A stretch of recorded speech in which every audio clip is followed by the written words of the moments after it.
Hello happy souls, welcome back to my channel. This is Charlotte with Happy Twins 1111. My beautiful friends, it's so good to be back. Welcome today, welcome to all of my new subscribers as well. And I've got three lovely piles for you, and we are asking you and them what's really going on in this situation. In this reading, we take a really close look at the energy of both yourself and your person, so both counterparts, and we're looking at what energy each of you is showing up in this connection with, what you're thinking and feeling about the connection, and we're looking at what's shifting for each of you, as well as bringing forward all of the guidance. So we're really diving in deep and getting all of the details.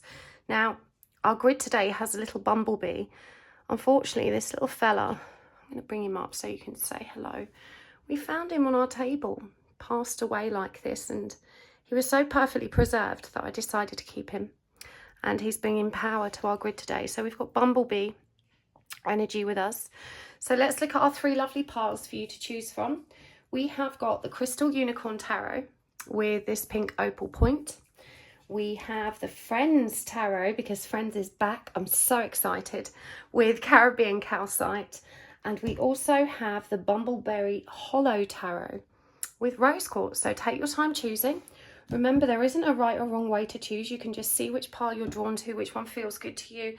And if you do find yourself drawn to more than one pile, generally it just means there's messages in more than one pile for you. So you can go ahead and watch as many as you like. It is worth making a note in the comments of which pile you've watched, because when you only watch a fraction of the video, YouTube tends to recommend the video again to you at a later date. It's kind of like, hey, you didn't finish watching this. And that's usually always in perfect divine timing. So you know that, that reading is calling to you again. And if you've made a note in the comments, you'll know which pile you've already watched. Anyway, the timestamps are in the description box below. They will take you straight to your pile, and I will see you there. Hello, pile one. Welcome to your reading. You've chosen the Crystal Unicorn Tarot and the pink opal. And we are asking today what's going on between you and them, you and your person, what's really happening between you. This is a really in-depth reading in which we look at the energies of both counterparts. So we're looking at how you're presenting in this connection, what energy you're bringing, and your person. We look at how each of you is thinking and feeling about one another in the connection. And we look at what's shifting for both of you. And we also look at the connecting energies down the middle. So I do actually use 3 decks for this reading. Now, for the Divine Feminine energies, I use this deck that you've chosen. And remember, these aren't gender specific. We both hold Divine Masculine and Feminine energies. But while we're learning to balance them, what tends to happen is one or the other dominates within us. So if you identify as Divine Feminine, but you're a man, that's absolutely fine. And vice versa with the Divine Masculine energies. So I will refer to the Divine Feminine as she, just so you know who I'm talking about. And for the Divine Masculine, we're going to use the Muse Tarot. And I will refer to the Divine Masculine as a he, again, just so you know who I'm talking about. They're not gender specific. And sometimes you might find that the whole reading is about you and your polar opposites. That happens sometimes. People mention it in the comments, which I think is really fascinating. So just take it as it resonates for you. Remember, they're general readings. Every detail may not fit, and that's okay. Take what resonates, leave what doesn't. Don't try and squeeze it into your own box. But this is the deck we'll use for Divine Masculine energies, and for the connecting energies down the middle, we're going to use this deck. This is one of my favourites, 90s icons. Obviously a child of the 90s. In fact, I was in the hairdressers this week, and the hairdresser said to me, "Oh my God, your style is so Y2K." And I was like, "What's Y2K?" And she said, "Oh, like year 2000, late 90s. And she was like, "But I guess you were alive then." So I was like, yes, I was alive then. Most of my clothes were bought then. I still have all my old clothes. Okay, so connecting to energies down the middle with that deck. Less waffle from me. If you skip the intro, I've got a little bumblebee here in our grid today. Unfortunately, it passed away. We found it outside on our table, and we decided to keep it. Anyway, let's pull cards for the feminine energies first. We're going to use oracle cards as well today. We're going to use the charms and tarot coins, and of course there will be an extended reading if this resonates for you. You can always find the link for that in the description box below. Let's start with our Divine Feminine. What energy is our Divine Feminine showing up in, please? Okay, this one wants to come out. We've got the 7 of Swords. We've got the Lovers. And we've got the moon in reverse. So this is a divine feminine that's not trusting right now. Let's see how she's thinking and feeling about the connection and her person.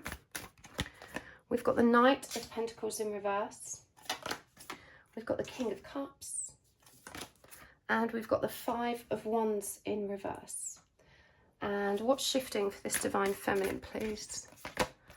Page of Cups. The Emperor in reverse. And the Two of Swords in reverse. I'm kind of filling up with mirth as I pull these cards. I'll tell you why when I get to it, but also my guide Arthur's been very vocal recently and he is very funny. Okay, I'm just going to move these over slightly so we've got more room. Fabulous. Right, what energies are divine masculine showing up in, please? We have Death in reverse, the Queen of Cups in reverse, and the Page of Swords in reverse. So don't worry about reversals. They're not necessarily negative. If you're interested in why I read with reversals, you can find out a bit more about that in the description box below. So how's he thinking and feeling? We've got the Hanged Man, the Ace of Swords in reverse, and the Seven of Wands in reverse. And what's shifting for this divine masculine? We've got the Page of Pentacles. Interesting that you both have a page there. The Six of Swords in reverse. And the Two of Cups in reverse. Okay. Connecting energies down the middle. What are the connecting energies, please? Knight of Cups in reverse. Connecting thoughts and feelings is the Six of Wands in reverse. And for what's shifting, what connects what's shifting? Three of Swords in reverse. Okay. So, part one. Let's start with our divine feminine over here. The energy our divine feminine showing up in. Right now, she is strategic. She is working very, very hard to try and bring everything forward, get it aligned, get it on the right track. But there is the energy of impatience here, and there's also a profound lack of faith. Even though this divine feminine is doing everything she can in her power to transform this situation and herself, deep down in her heart space, she's really struggling to anchor herself in the belief that this is actually going to lead somewhere. This is a period of intense doubt, and it may have really transpired after the full moon eclipse that we experienced recently. It feels like the energies have shifted for this divine feminine. It's kind of shaken her up and forced her to question all of her previous long-held beliefs, all of her faith in this situation. It kind of feels like, on the one hand, you know, she's trying really hard, but she just doesn't, you know, deep down, she just doesn't believe it's possible. It feels impossible right now. But this is a new energy. This is an energy she's stepped into, you know, whereas previously she felt a bit more comfortable. Something has changed to kind of trigger her sense of faith, not just in her person and this connection, but in her beliefs around spirituality and what's occurring to her. You know, this might show up as the energy of feeling like you're a bit crazy. You know, what am I really doing? Am I wasting my time? Why is this happening? And yet, despite this, there is this divine energy of perseverance. I'm going to plow forward anyway. You know, I've got nothing really to lose. I just want to, you know, I just want union is what came through there. And so there is some chasing energy here. There is a kind of energy of desperation, and it's tinged with this energy of, but what if it doesn't work out? And so this doubt is actually born in anxiety, and we have to remember that anxiety is a fear about the future. It's a fear about something that hasn't happened yet, and that's where the fear is rooted. What if it doesn't happen? What if I put in all this effort and all of this work and it doesn't come out, it doesn't happen, you know, it doesn't move forward in the way I need and want it to? And you're not trusting your own instincts because all the signs and synchronicities are there. And Arthur's saying, how can you really deny it? We show you miracle after miracle, day after day. And you just need to continue to pay attention to the signs and to anchor your storyline in faith. And that reminds me, I didn't ask you to choose a sign. Normally I would prompt you to choose a sign. If you haven't already, it's not too late to do so. I wouldn't choose unicorn, so that would be a little bit too obvious because we have so many. But yeah, This divine feminine, she's really strategically making efforts to get herself on this path, to get herself healed. She's focusing on new healing modalities. She's focusing on how she can grow for the betterment of herself and this connection. So again, even though these are very proactive, very positive energies, you are being asked to maintain awareness of that doubt that creeps in. And you have to remember as well that manifesting is thought plus belief. Thought plus belief equals creation. So faith is an essential component of this journey. It allows you to stay balanced. It allows you to stay calm. It allows you to release anxiety. But Spirit also wants to show you that you have done so well and that you have come so far. And even though you're not where you want to be, you're being asked to recognize that where you are now, you would have given your right arm for to be at this stage, you know, several months or even years ago. And so you are being asked to sit in gratitude for how far you've come and how much you've grown. But you are very much in the thick of this growth, which can feel really sticky and uncomfortable. You know, growing isn't easy. It does require everything to be shaken up so it can be brought back into balance. And, you know, moving outside of our comfort zones takes a constant boost of courage, which you have definitely been asserting in yourself. So there's a huge pat on the back for you from Spirit there, but also with this moon in reverse to ask you to focus on trusting your own intuition, to stop seeking answers outside of yourself, to recognize the power you hold within you, to maintain the good pace that you've been keeping, and to give yourself the patience that you need to continue moving forward. The divine masculine, this is such interesting energies for both of you, to be fair, because the divine masculine, to a degree, you know, we see here with the feelings that there is some kind of awakening or surrender to what is, but there is also a profound resistance to change and a very frustrating lack of movement in terms of their ability to see the bigger picture and to recognize the dysfunction in their own behaviors. This is someone that's still trying very hard to make you jealous. This is someone that's still stuck in that old pattern of push and pull and chasing and running. And they really thrive off those ups and downs. They really buzz off the heightened state of emotion that's created. And this, of course, is a trauma response. You know, when we grow up with a constant cycle of rejection and love and rejection and love and rejection, we actually get addicted to the highs and lows of that pattern. And your person hasn't broken that cycle yet. They are unable to communicate in a mature or healthy way. We've got the Page of Swords here in reverse. And it may be that there's a conversation they're actually refusing to have, or that they keep, you know, skirting away from or avoiding. It does feel like they're very intimidated by your growth. They always perceived the divine feminine as being on a pedestal anyway. And since she has started really focusing on her healing and growth, that gulf seems to open up more and more in their eyes. Now, that's not to say that you should slow down. Remember, this journey requires us to keep moving towards the light, not to keep slowing down and turning around to face our divine masculine in the shadows. So don't allow it to slow you down, which is really what tends to happen, because we want them so desperately to catch up that we end up lingering in their shadowy areas far longer than we actually need to. And so there does seem to be some of that there. This divine feminine is recognizing the lack of change here in the masculine. She's recognizing his reluctance to even acknowledge the need for change and those very old pattern of dysfunctional, somewhat coercive behaviors. But she does feel powerless to let go. It's like, you know, this cheeky charm always comes back and pulls you in.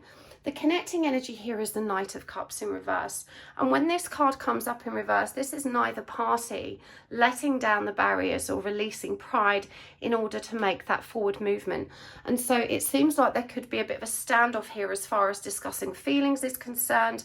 You know, even though this divine feminine is feeling the love with the lover's energy, she's very much focused on the love that's presented as a result of her spiritual journey and exploration. She's kind of lost faith in this masculine's capacity to reciprocate, and so she's stopped giving so much devotion, so much care, and so much love.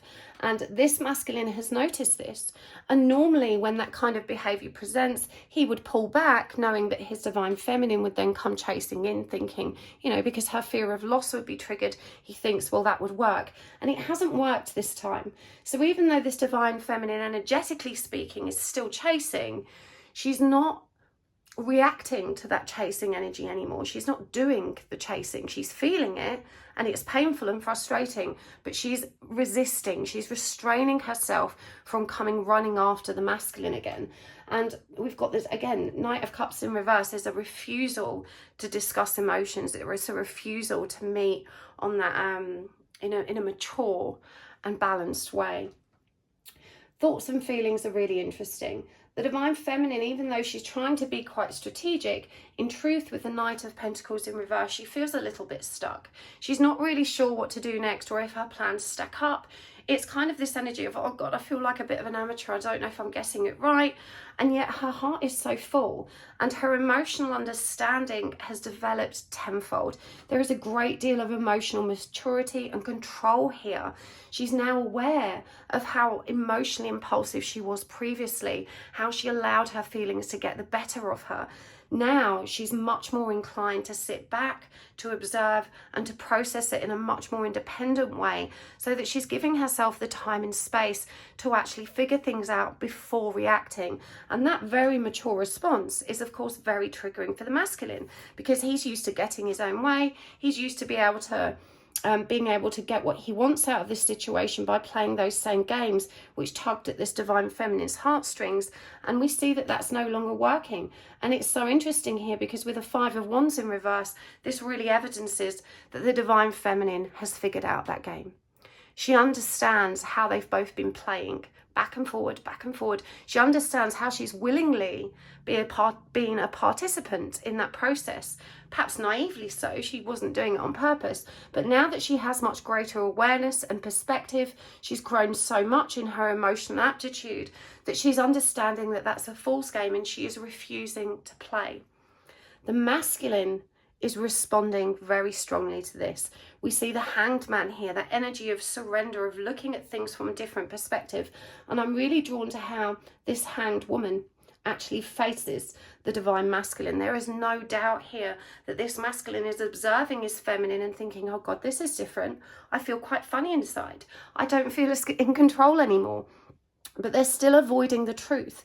This masculine doesn't like the idea that this is a soulmate connection or an eternal bond. It makes them feel like they have no power and no choice and no free will. And so, you know, the ego that wants to stay in control refuses to acknowledge the divinity in this connection. And despite that, they simply cannot let go or move on. And with the 7 of Wands in reverse here, we see that despite their very best intentions to keep their heart closed off, there's an opening here. The barrier's coming down. You know, the 7 of Wands is often about defensiveness, but when it comes up in reverse like this, and look, we see quite literally this portal opening up to reveal the truth, and the light begins to shine in. But this is definitely a masculine that's very uncomfortable with that energy. And again, the connecting thoughts and feelings here are the 6 of Wands in reverse.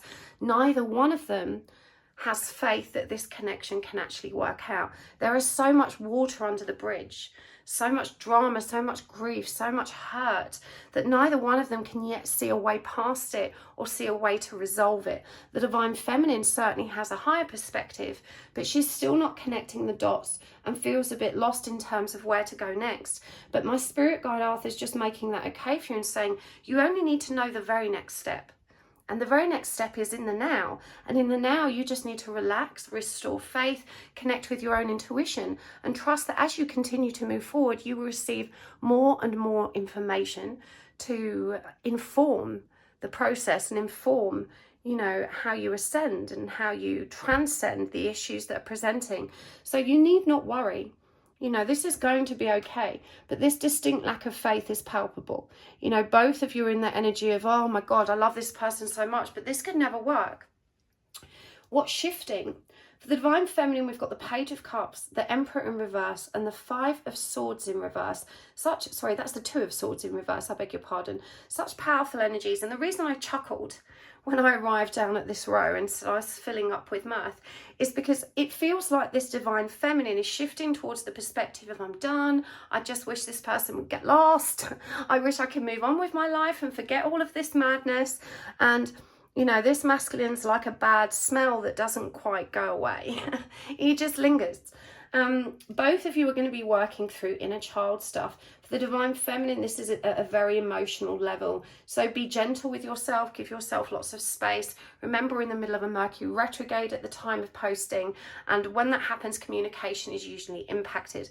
So this Divine Feminine may find that she reverts to old patterns of communication, those that she adopted in childhood. They may have helped her survive until now, but you're being called to recognize that they no longer serve you. You have more awareness, more maturity, more knowledge this time, and you just need to hold firm with that energy of self-restraint that you've so beautifully cultivated so that you can navigate this next stage with more grace. But definitely there's inner child stuff coming up. For the masculine, with the Page of Pentacles, this is more rooted in stability and the practical matters in life. It feels like this masculine hasn't had the easiest home life, and they've kind of felt adrift for a really long time. They may have not had a stable home or a consistent work life. There's something here that's kind of, you know, not connecting and makes them feel quite uprooted or misplaced. And so they're revisiting a lot of that trauma as well. So it's important to recognize that you're both moving into a period where you may find that those inner child wounds are triggered quite fiercely, and you need to take that into consideration when communication arises between you, which I firmly believe it will. The Divine Feminine, we do see her rejecting the masculine, you know, saying no to control. I don't want to try and control this situation anymore. I don't even know if I want to show up for it. I just need to focus on me. For so long, she has clung tightly onto this connection, onto her person, and she's felt imprisoned by that energy. Even though she didn't feel like she could let go, she knew that it didn't feel good or healthy for her. And so we do see some letting go here.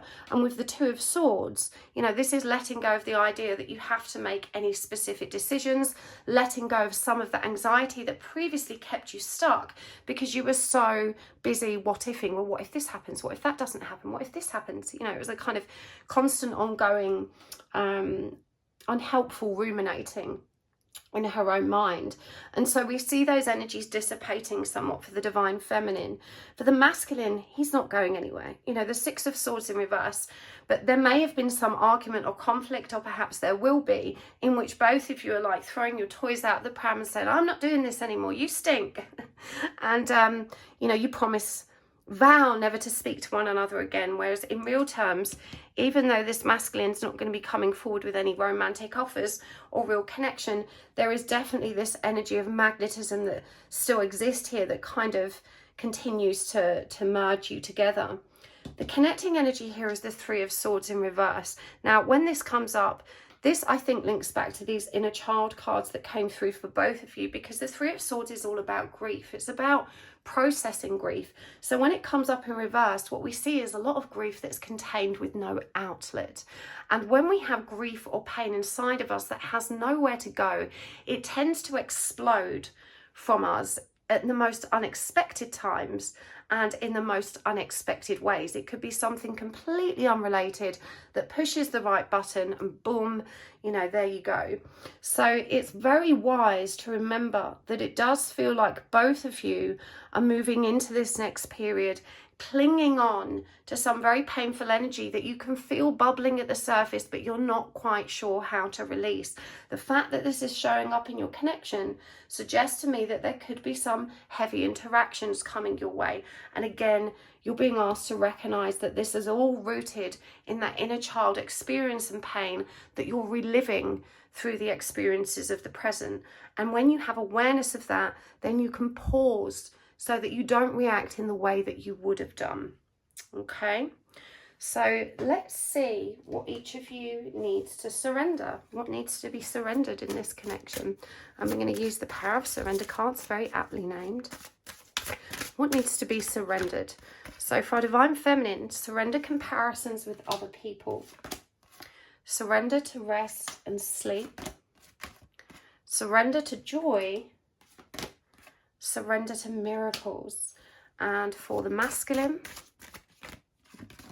surrender procrastination. That's what our Divine Feminine's already letting go of. Isn't it interesting how they're always kind of just a few steps behind?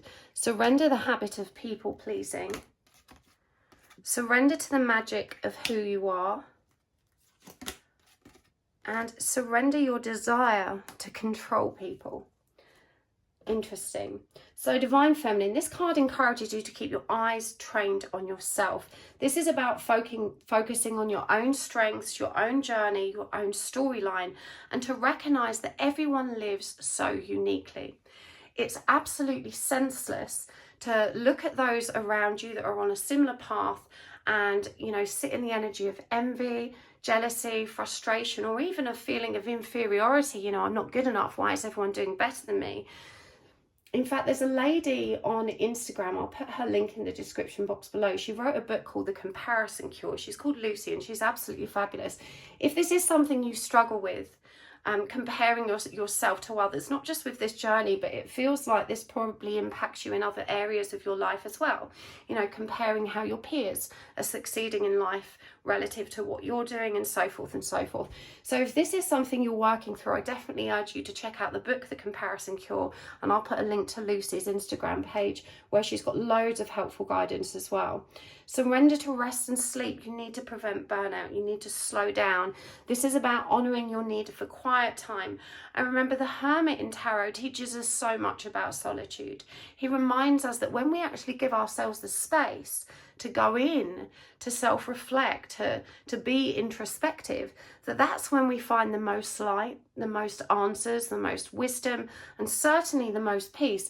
So it feels like you're just keeping yourself too busy, and there's a need to acknowledge how this in itself is also a trauma response. You know, keeping busy is a way of distracting ourselves from our own pain, from our own anxiety, or from whatever else is consuming us that's causing us any discomfort. And you're being asked to face it. Take the time to face it so that you can release it rather than continuing to ignore it and burning yourself out through keeping too busy. Surrender to joy. And it says here, a key to positive change in your life is to let joy in and savour it. Indulge in random acts of smiling. During both the hard and the easy times, keep surrendering to more joy. And this reminds me of the teachings of Eckhart. You know, Eckhart Tolle reminds us that there is nothing except the present moment. You know, that's the moment we should be worshipping. Everything else doesn't exist. It's either it's been and gone, or it's yet to come and may not happen. And so by appreciating every little moment, you know, you bring yourself so much more peace. And it sounds really cliched to describe it in this way, but there's something, when you actually really take the time to relax and be present with yourself, to be mindful, it kind of feels like you're living in a movie. You know, you're the leading actor or actress, and you get to create the storyline. So there's a really powerful message here about just slowing down in each moment as well, recognizing that in each and every given moment you're safe, you're healthy, you have enough food and water, you've got a warm bed, you know, all of your primary needs are met, and all that's left for you is the wonderful, exciting adventure of creating the next chapter for yourself. Surrender to miracles. Be open to miracles occurring in your life. And this is what Spirit was saying to you. We show you miracle after miracle. Please trust. Please have faith. And the more miracles and signs you ask for, the more you will receive. This is why I encourage you to ask for signs in my readings, because Spirit will always communicate with you in any which way they can. They'll find the most direct route. And quite often that's through images, numbers, symbols, conversations you have with other people, and seemingly meaningless experiences in which something very profound can pop up. And it feels like Spirit is working really hard to help reinforce your faith. And it says here, let go of any resistance, banish doubt, and so that miracles can happen. Remember, thought plus belief equals creation. So the minute you step out of faith, you stop manifesting what you want with the same powerful force that you're able to manifest when you're sitting in the energy of faith. For your person, we've got surrender, procrastination. Now is the time to jump on a goal instead of putting it off. Taking action will attract success. And I get the feeling that your person is one of those people that puts things off, and finds it very difficult to motivate themselves. There's a strong energy of apathy here, and also a sense of being overwhelmed at the enormity of the forward journey. And so they actually really struggle to even plan moving out of their comfort zone, because like the divine feminine, they get tangled up in this anxious thought process of what if, oh, it just feels a lot safer to kind of stay where I am. It's interesting that the surrender, the habit of people pleasing comes up, because you know, my first impression of your person was that they're very much out to please themselves. But when you look more closely at their life, at the people they interact with, they actually bow down quite a lot to the needs of other people. So they may not be showing up that way in the connection, but both of you share that people-pleasing habit, and your person's just recognise that they're better at controlling you than others are at controlling them. And so it says here, speak your needs and be true to yourself. Focus on your own happiness instead of always trying to make everyone else happy. And this feels like a family issue, like there's some kind of expectation of them or obligation to their family in terms of how they move forward with their life. And that's really a huge mountain for them to climb, because they've not yet learned how to say, no, actually, this is my life and this is what I want. Surrender to the magic of who you are. And this is what your person's starting to perceive. We saw this with that Hanged Man energy. They don't want to accept the divinity and spiritual and magical nature of this connection, but neither can they entirely deny it, because it's really slapping them in the face. And it says here, even in the mundane aspects of life, remember that you are a magical being with a uniqueness and worth that comes from just being you.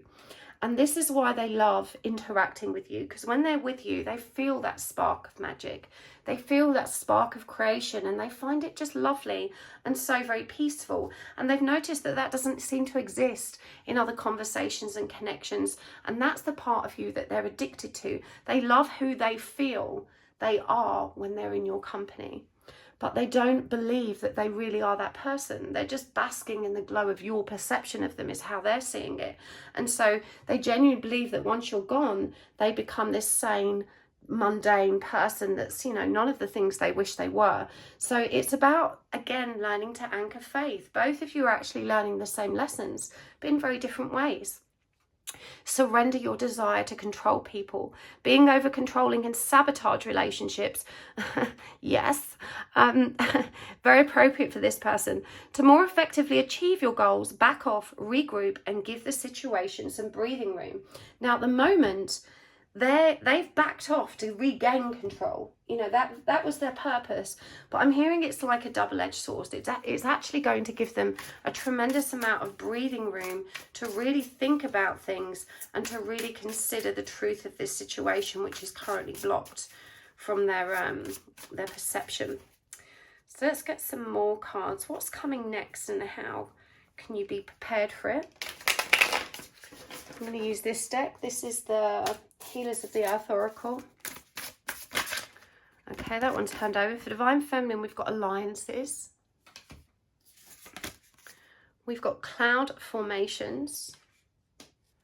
And we have got the intangible. And for the masculine, we've got solar power. We've got ice fishing, and we've got moon magic. And the connecting energies here are dashing through the snow. And I'm going to get some more of these Wisdom of the Oracle cards as well. We've got regeneration, the tribe, and for the masculine, we've got round and round, and a leg up. Lots of snow, ice, kind of cold scenes coming through for you here, part one. So for our Divine Feminine, alliances and the tribe comes up. This is a time for you now to reach out for support within this community. If you're on a twin flame or soulmate journey, it can be exceptionally lonely and troubling to discuss this with people that aren't experiencing or don't understand what it is, particularly if they're not spiritually minded. So you're being asked to reach out for the right kind of support. But I'm hearing this isn't just about support within the community. This may be outside support, such as therapy or some kind of healing modality as well. There's a trick you're missing that still needs to be revealed that will help bring you a great deal of peace and respite from this situation. But talking therapy is definitely indicated for you, and also reconnecting with old friends that you may not have seen for some time for no particular reason at all, but that you had a lot of simpatico, a lot of care. This person may have been a very good listener, but for sure this is about digging in and finding your soul tribe and figuring out where you fit in so that you can discuss what's going on with like-minded souls as well. Clouded thoughts, indecision and confusion, and we've got the indeterminate, formless and unknowable here with the intangible. Remember, that again is about faith. It's about letting go of all of those intrusive thoughts that keep you skeptical and that henceforth keep you blocked and unable to move forward in the way that you need to because you're not trusting. So this is all about regeneration. You know, going back to the beginning, why did I first think that I was in this soulmate connection? What was it that triggered or inspired that idea? How did I learn about it? And what was it about that learning that helps me connect the dots? Because when you trace the pattern backwards, you will see again what your guide said. There's been miracle after miracle, sync after sync, and they were sent to you to help you trust. You've lost trust because of a shift in energy or something someone else said, but you need to reintegrate it. For the masculine, we see here with the solar power that what's shifting is this, well, this is beautiful. It's vitality, warmth and energy, a boost of motivation or enthusiasm to drive forward. And we see breakthroughs here and increased self-awareness, and rhythms and cycles actually comes up twice with the moon magic card and the round and round. So even though your person is reluctant towards change, you know, they find themselves cycling through the same patterns of behaviors and experiences because they're refusing to learn the lessons, there is for sure going to be some kind of breakthrough that at least helps bring this pattern and the rhythm of that cycle into their awareness. And that's a huge step forward. That in itself is a tremendous leap, because it means that awareness is what helps to create change. They may not be bold enough to step into change, but they're at least developing some awareness around that. And we've also got a leg up. It definitely feels like this divine masculine is going to be revisiting this situation in order to ask for advice. And this conversation may look like, I've realized this, or I've realized that. What do you think I can do with this information? I remember you discussing something similar. How can we kind of move forward with this? I know that you've already been through something and I'm really interested in your feedback. So it definitely feels like once all of the kind of childhood pain dissipates and you're both on a more even keel, that there could be some conversations which really affirm how much your divine masculine is becoming aware of. And this is self-awareness, you know, this is a recognition of how they've been living and how they probably need to make adjustments. So what's the overall guidance for you, pile one? What's the guidance for you and your person? We're going to get some charms and tarot coins as well. We've got receiving. We've got extraordinary. And we've got love. Isn't that beautiful? And from Spirit Animal Oracle, we've got camel, we've got whale, the cosmic egg, and the lamb. And from the charms,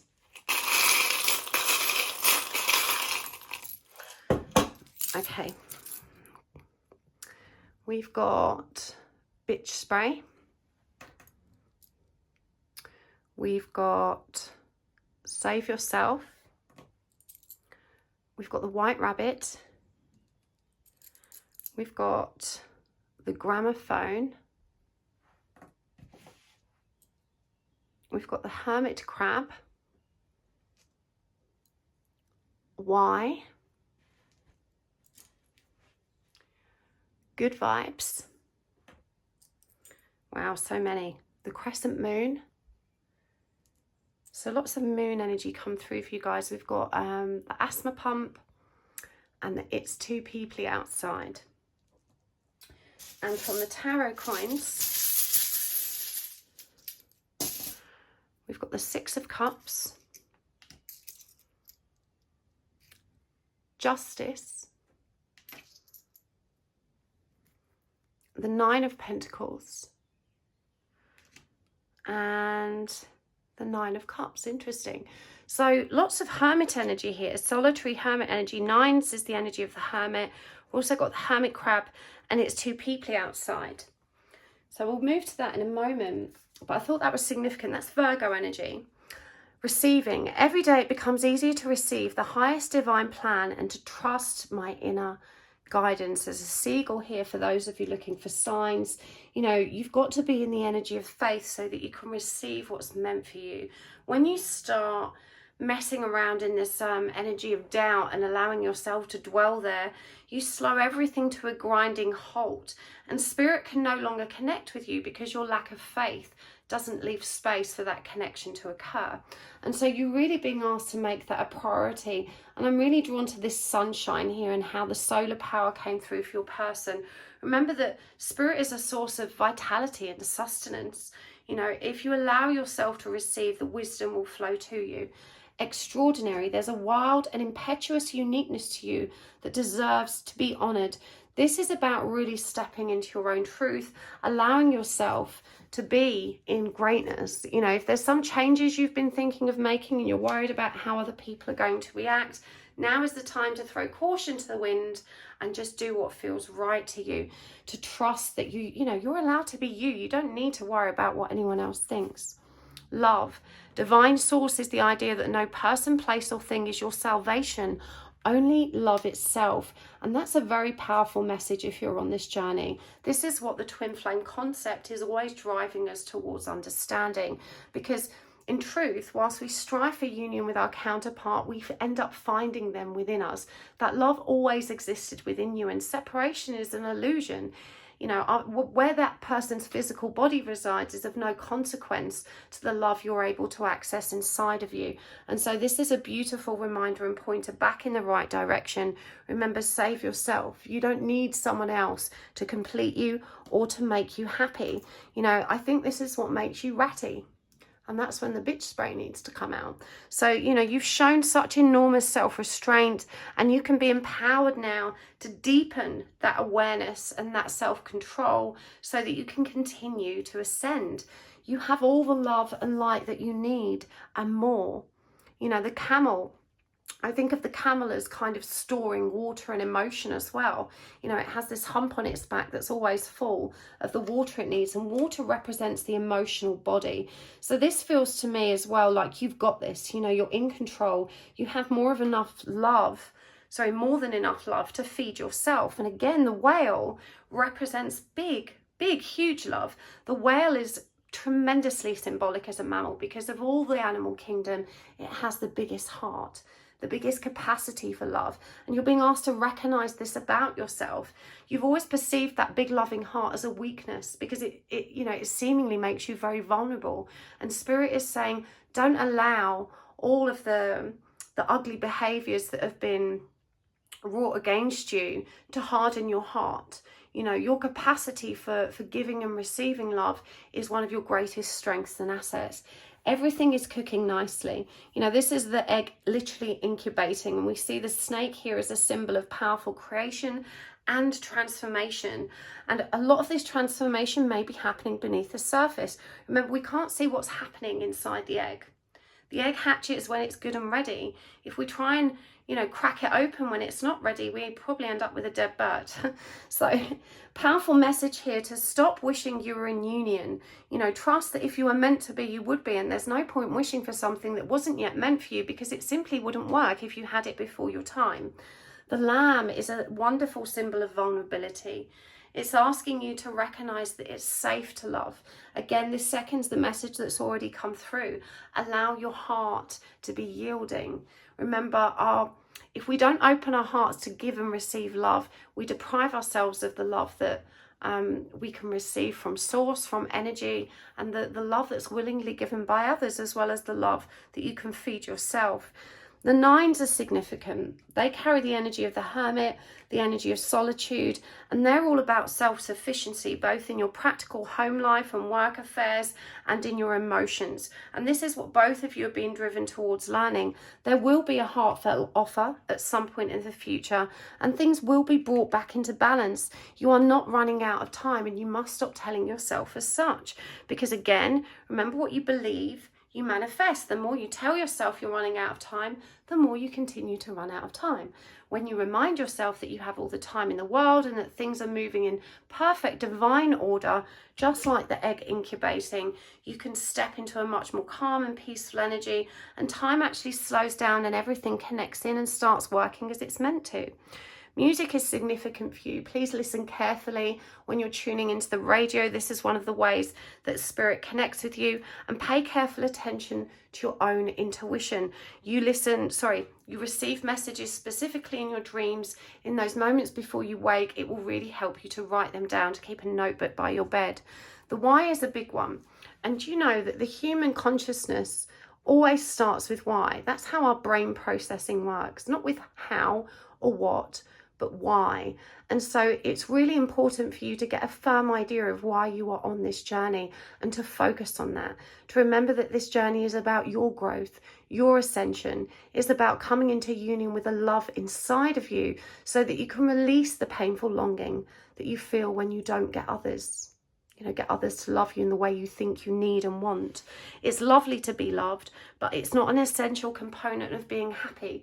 And that's a habit that you're trying to break. And you need some time to do that. Remember, you are both being asked to slow down, take a breather. Both of you need to reduce anxiety. And you do that by confronting the ugly thoughts rather than avoiding them and distracting yourself from them. Good vibes only. Now is the time for a positive mindset, to trust in the forward momentum of this connection. You're on the right path. You're doing so great. Keep going. So I really hope that was helpful for you, part one. I'm going to take this over to the extended. If you would like to join me there, you can find the link in the description box below. But thank you so much for joining me here. It's been a pleasure, as always, to read for you. I genuinely learned so much about myself through delivering these readings. I'd always want to remind you guys that the wisdom comes through me and not from me. And so when I channel this stuff, it's tremendously helpful for me too. And I am so very grateful that you guys are here and tuning in and giving me a beautiful outlet for all of these wonderful messages. So thank you so much. Thank you for hitting the like button. Thank you for subscribing today. Thank you for your beautiful comments. And thank you so much to the very generous and happy souls that take the time to watch my commercials. It's a perfect energy exchange. It really helps to keep my channel going and growing. And I appreciate it so much. So thank you. Take care, and I'll see you next time. Lots of love. Bye. Hello, part two. Welcome to your reading. You have chosen the Friends Tarot and the Caribbean Calcite. New series of Friends is out, which I'm super excited about. Hopefully you are too. Maybe you were just drawn to this deck, but it's a funny one anyway. I'm happy to use it. So part two, we are asking today, you and them, you and your person, what is really going on between you? We're going to get all the nitty-gritty details. We're going to get to the truth of the matter. And in this reading, I look at the energy of both you and your person. I look at how each of you is showing up, the energy you're presenting in this connection. We look at how each of you is thinking and feeling about one another in the connection. And we look at what's shifting, what's coming next for each of you. And of course, we bring through lots of guidance. We're going to use the oracle cards and the charms and the tarot coins as well today, maybe some message cards. And there will, of course, be an extended reading. So let's do this. Now, when I do these readings, if you've not watched them before, I do use 3 decks. The pile you've chosen will be representative of the divine feminine energies. Now, that could be a man or a woman. We both carry divine masculine and feminine within us, but they tend to present as a dominant one or the other. So they're not gender specific, though I will refer to the divine feminine as she, just so you know which counterpart I'm talking about. For the divine masculine energies, we're using the Muse Tarot. That's this deck here. These have all been shuffled off screen, but I like to do it again so you guys can see. that they've been shuffled. And for the connecting energies down the middle, we're using the Illest Tarot. And this helps us understand how the energies that each of you are bringing as individuals connect in the middle. What's the result of those individual energies? So I'm just going to put these over here while we draw for our Divine Feminine. So the energy the Divine Feminine is presenting in, please. We've got the King of Swords, the Six of Cups in reverse, and the Six of Pentacles in reverse. And how's this Divine Feminine thinking and feeling about the connection? We've got 10 of Cups in reverse. We've got the 10 of Wands. I forgot to ask you guys to ask for a sign. A sign is just something that helps to validate the messages that come through. You can ask for anything, an object, a symbol, or an animal, a name, a place, anything that works for you, God, Goddess, or Deity. We've got the 5 of Pentacles in reverse. And finally, what's shifting for this Divine Feminine? 7 of Wands in reverse. The Knight of Wands. And the King of Cups. So let's get some for our Divine Masculine. So energy that the Divine Masculine is presenting in. We've got the 2 of Swords. 4 of Pentacles. And the Queen of Wands.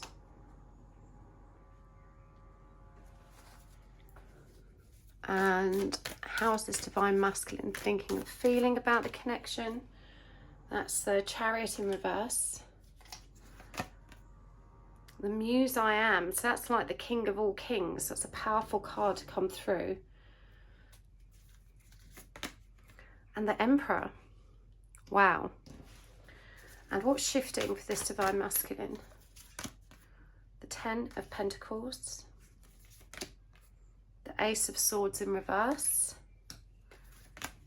and the Knight of Pentacles. So connecting energies down the middle, just going to bump these over a little so we've got room.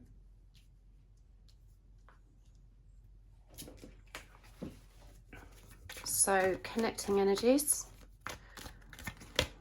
King of Swords, that's interesting because that's the energy the Divine Feminine is bringing. Thoughts and feelings. 8 of Pentacles. And for what's shifting, the Page of Cups.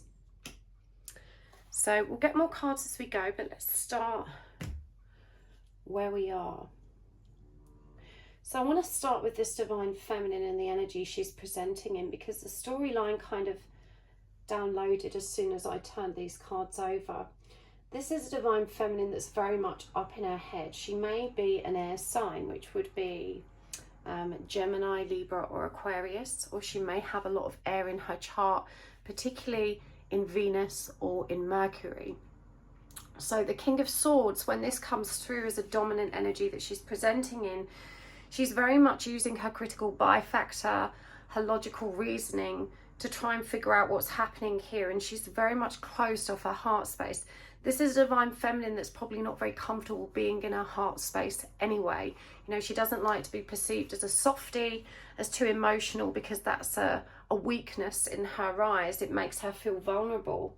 And so this is Divine Feminine that's much more comfortable using reason. And she's good and mad right now. She's very angry. I can understand why, because there is a lot of toxic energy between these two. There's definitely been a lot of conflict. And I think the majority of what's driving this is clearly the masculine's indecision, the reluctance to communicate, and yet this kind of clinging on and not letting go either. But when the 6 of Pentacles and the 6 of Cups is in reverse, you know, this is a Divine Feminine that's trying to abandon this connection. They're trying to abandon this journey. You know, they've decided that this can't possibly be my soulmate. It's far too toxic and I'm simply not giving any more. You know, this is someone that's very tired. So very tired of going round in circles and fighting the same battles. And she feels so very bad about herself. She's very, very hard on herself. She beats herself up. The energy that's coming through here, and it's actually making me a little bit emotional, because this Divine Feminine has such a pure heart. you know, a really gentle heart, and she feels everything so very deeply, which is, I guess, both a blessing but sometimes so very difficult. But truly it is a strength and not a weakness. But this divine feminine's not comfortable in her feels because it's just too exhausting. You know, the tiredness here is so total. It's just an overwhelming energy of fatigue, and yet she keeps giving, she keeps showing up, you know, she just keeps on. And this really demonstrates how resilient, how strong this divine feminine is, even though she doesn't feel it. She's built a lot of barriers around herself as well, and even though, you know, she knows that she's angry and that she holds a lot of anger, she doesn't give herself permission to face it and to work with it. This divine masculine is just as mixed up. This is a divine masculine that can, I mean, I think both of these counterparts can be, when things are good, they're really good, and when they're bad, they're really bad. But this divine masculine has kind of got this cocky, charming, very funny, very kind of playful disposition, but he can also be very toxic. Both of them present communication styles and patterns of behavior that aren't rooted in good health or balance or stability. But this masculine, and we see him literally kind of tearing himself apart, tearing his hair out here, uncertain of which way to go, even though both paths actually lead in the same direction. He's in a perpetual state of indecision. Just can't seem to be able to focus on this connection and maintain it, and at the same time, as we said with this Four of Pentacles, can't let it go. You know, there's the energy here of just clinging on and actually being quite jealous and possessive. And the Queen of Wands is all about passion. As I said, there's a very charming energy here which kind of tends to win this divine feminine over. But what really intrigues me is this little camel that's come up in the background of this card. And, you know, camel energy is very stubborn, and it also has a high level of stamina. And I think these two have probably been going round and round in circles for a long time, possibly years, with the same kind of patterns of dysfunction, and can never kind of quite make it work. At the moment, the connecting energy is the King of Swords, which shows both parties trying to discuss this from the perspective of intellectual understanding, trying to rise above the heat, the emotion, the complicated feelings, and trying to see things in a more black and white fashion. But this divine feminine has all but given up. We see the Ten of Cups in reverse, which is, you know, I don't want a relationship, I don't want commitment anymore, I'm done waiting around for you. I'm going to handle this responsibility on my own. And there could be a child involved here as well. You know, we see here this, well, it's actually Rachel, isn't it? But she's got this heavy bag. She's carrying all the burden herself. You know, this is the energy of, I can't rely on you. I'm just going to rely on me. You know, I need to learn to do this myself. And with this Five of Pentacles in reverse, I simply cannot handle being let down or rejected by you anymore. You know, I'm not giving myself away to anyone that isn't going to take care of me. I'm not going to keep pouring myself into hands that can't hold me. And so there's a huge energy of stubbornness here. And it's understandable, you know, it's understandable that you find yourself in this position, because I feel like this person just doesn't take this connection or life or responsibility as seriously as you do. What's really interesting is that in terms of the feelings, they're big. You know, this person doesn't know how to drive forward with them or what to do with their feelings. They don't know how to get rid of them or to kind of make themselves whole within them. But the feelings are big. We've got the Emperor and the Muse I Am. Now, the Emperor is, of course, divine masculine energy. It's also Aries energy. And we've got the Cancerian energy here backed up in reverse, which can be very snippy, very defensive, you know, not very good at listening to criticism, constructive or otherwise. But with the Muse I Am, this is the epitome of masculinity. And herein lies the magnetism, the reason this person can't let go. When they're with this divine feminine, they do feel complete. They feel like they are fully themselves, but in order to hold that energy, maintain that energy, they're required to kind of change their own disposition, possibly their own lifestyle, to try and fit in with what I guess you could say responsible and healthy relationship, a committed relationship requires.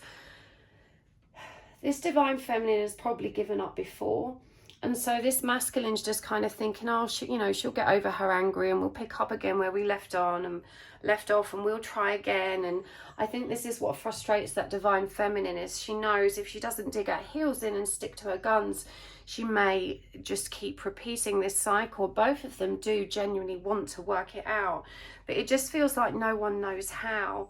And this divine feminine in particular, she's tired of feeling so angry. You know, she carries it, and it's so exhausting when it rises up within her. It leaves her feeling so bad and so broken, so very bad about herself, because she understands it's not a healthy way to behave. She wants to heal because she's aware that she accidentally hurts people, including her counterpart. And she's so angry on the inside, so that when she least expects it, you know, it comes spilling out, it explodes, and it projects at the people around her, the people closest to her. What's really powerful, divine feminine, is you know this about yourself, and you don't give yourself any credit for this awareness. You just sink into a deeper self-loathing when you have these angry episodes. I'm such a bad person. Why did I do that? Why can't I control myself? Why am I so horrible sometimes? And, you know, you're not recognizing how powerful it is that you understand this about yourself, because you're brave enough and big enough to admit that it's not the right way to behave. This is where your counterpart struggles. They don't have that awareness, and so beginning that process of change is a lot more challenging for them. But this divine feminine does have this awareness. And, you know, I think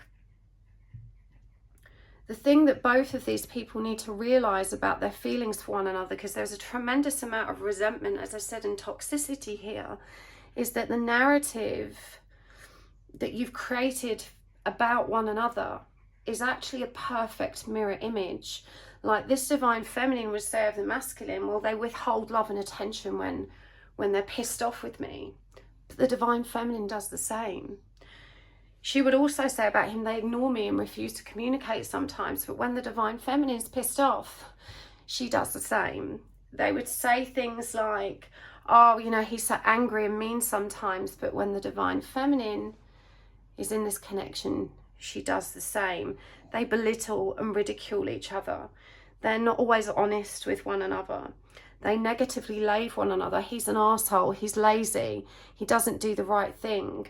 And he would say, she's crazy, she's too demanding, she's too needy.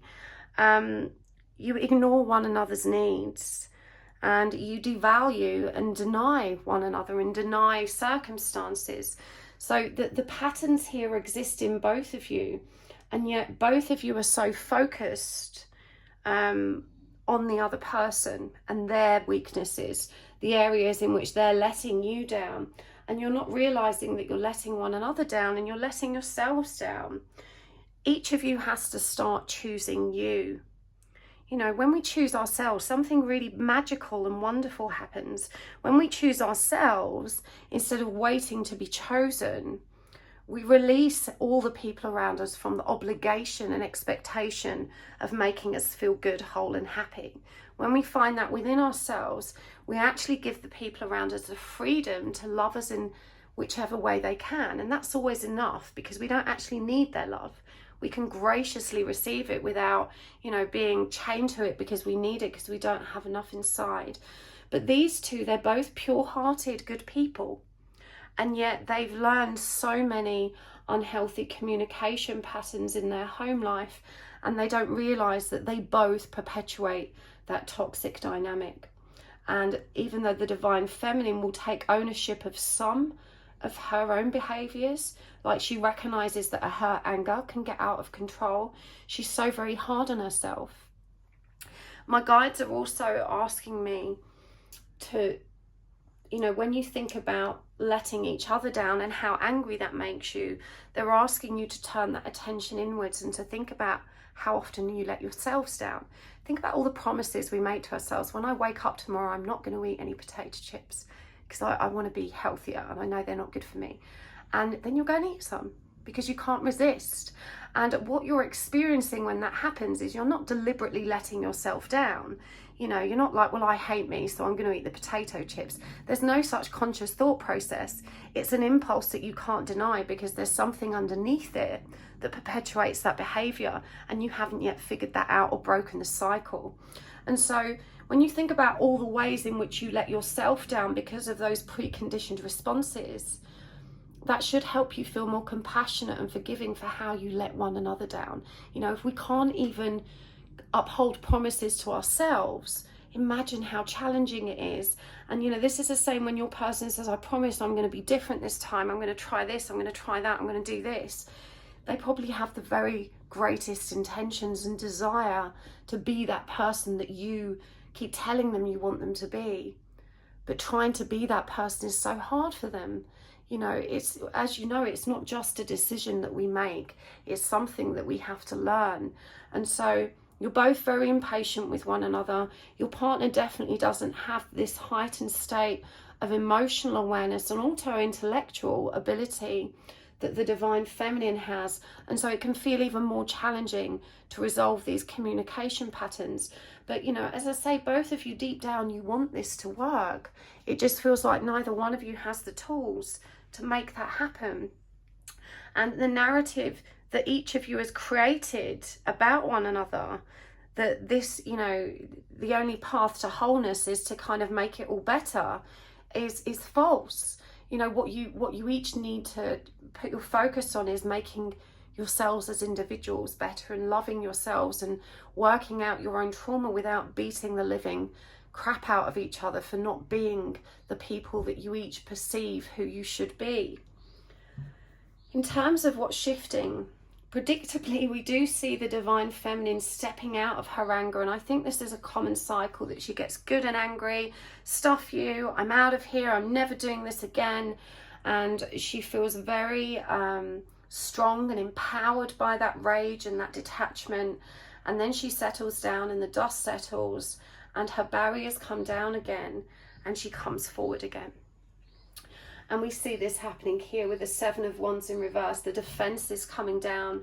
The Knight of Wands charging forward again with a renewed sense of vigor and passion. And the King of Cups having come to terms with and developed more awareness around the emotional dysfunction that's here and wanting now to communicate about that and share about it, but in a much more calm way. And again, this is a repeating pattern. And the masculine response to that, yes, you know, I want to make this okay. This is the Ten of Pentacles, which is the happy family, the union card, I'm going to take care of stuff card. Still not feeling entirely able to come forward with as much truth or authenticity. This is a masculine that's still not necessarily identifying his own strengths and weaknesses and, you know, being able to work with those energies. And certainly with the Knight of Pentacles coming through here, we see that he doesn't really know how to fix this. You know, there's a desire to here, and he's certainly giving it a lot of thought in the future, but, you know, perhaps not a huge amount of momentum behind that desire to actually make things happen. The connecting energy here is the Page of Cups, and this is a nice energy. This is, you know, you may find that when you've had a break and you come back together and all the anger is dissipated, that you have like that mini honeymoon period where you're like kids again and everything is so playful and lovely. And even though there's a lot to resolve, and we've got these two knights here which are action oriented, you know, the Page of Cups is about staying in that lovey-dovey sweet energy, being playful, being gentle, you know, tiptoeing away from the really heavy topics until buttons are pushed and they rise to the surface again. And so I think the guidance here, I mean, it's important that the divine feminine, in terms of what's shifting, is showing up with that King of Cups energy, a lot more emotional and restraint, you know, not as impulsive. But don't wait for another argument to discuss these topics. You know, you need to create time and space for that. And I know that your person is probably, you know, absolutely dreads that we need to talk opening, but I think it's all about how you present it. Like, you know, you could drop it in really casually. You know what, darling? I've been thinking about that dreadful argument we had last time. I don't want to repeat that. It would be really great if we could sit down sometime and kind of, you know, share from a calm place what bothered each of us about that, how it made us feel, and how we can help dissolve those kind of episodes next time. You know, if it comes up again, how we're going to deal with them differently next time.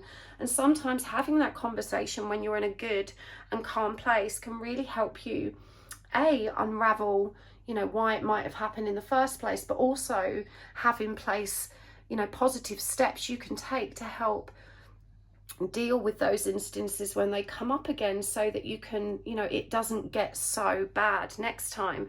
You know, because what the thing is, when you get into these angry cycles, what's essentially happening is you're triggering an old wound. That old wound comes back to life and it clicks in a program, the same program you've always run, and it just starts running it, and the same thing happens again. So when you get triggered, there needs to be a kind of pause and an energy of awareness to say, whoa, whoa, whoa. When we get to this stage, it ends up getting really explosive. Everything breaks down. Let's stop before that happens. We've recognized that we've both lost our temper, or, you know, this situation's become too angry. Let's take a breather from this and discuss it when we've both calmed down, and then, you know, try again. But there definitely needs to be less accusatory communication. And the Divine Feminine, she recognizes how inflammatory some of the things the Divine Masculine says, but she's not necessarily seeing how inflammatory her own communication can be. Like I said, both of you are mirrors. What you see in your person that bothers you is actually in you too, and you're both demonstrating similar patterns.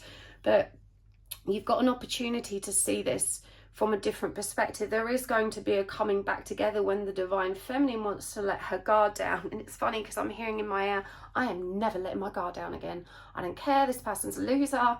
But, you know, if you really didn't care, you wouldn't be here watching, reading about them. And it's okay to feel angry. Like I said, it's very empowering. It helps us feel strong and independent, and like, you know, we're letting go of something that doesn't serve us.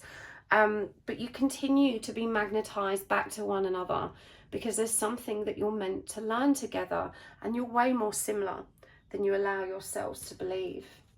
So let's get some guidance cards as well for you. This is the Power of Surrender deck, and we're going to literally ask, what do each of you need to surrender for the good of this connection? We've got surrender negative thinking, surrender your fear of change, surrender to wonder and awe, and surrender procrastination of the masculine. This is interesting, this came up for pile 1 as well. Surrender the habit of people pleasing, surrender denial, surrender resentments, and surrender the drama. Interesting. And the connecting energies, please. Surrender your fear of intimacy.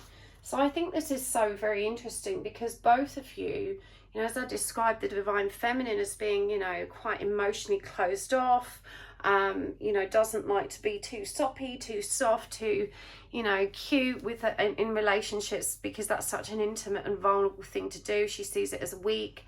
Both of you are coming at this connection from an energy of intimacy avoidant, which is, of course, an unhealthy attachment style. And it says here, you're ready to let love in, compassionately identify and begin to release any patterns that stop you from opening your heart. And even though anger and self-defense has been a survival mechanism for both of you, it is no longer serving you when it comes to having an intimate and healthy relationship. Both of you have been so badly bullied and abused and told off and you know, rejected by your caregivers, that you're hypersensitive when it comes to communication that, you know, might call out certain behaviors or patterns or mistreatments. And so it makes having those conversations really challenging for both of you. Deep down, both of you are afraid of getting lost in a relationship. You're afraid of the control and power that gives the other person over you. and you're afraid ultimately of being rejected. So this is something that you both need to address. You know, you both have a fear of intimacy, but there is a deep and loving intimacy that exists between you that, you know, neither of you will allow to connect. You both feel that spark, you both feel that loving energy, but it's kind of like you get close, you enjoy it, and then the fear kicks back in and it just explodes again. Surrender negative thinking, Divine Feminine. You do have control over your thoughts. And it says here, when negative thoughts surface, say thank you for sharing quickly. Refocus on positive affirmations. And that, you know, I don't think this Divine Feminine realizes how negative she is about this Divine Masculine. Well, he said he's going to change, but I really bet he won't, you know. So I know that history dictates that that seems unlikely, but you've got to try and align with the energy of optimism and positivity and give your person a fighting chance. And it does say here, surrender your fear of change. And this is your fear of letting go. You know, your fear of letting someone take care of you, your fear of letting your own guard down in case, you know, that person isn't there to catch you. And it says the universe is reminding you that you are cared for always, whether you're afraid of changing your job, your health or relationship, or if it's your fear of aging or death, repeat the affirmation, I have faith that all is well. You know, you have to trust in the evolution of your own storyline.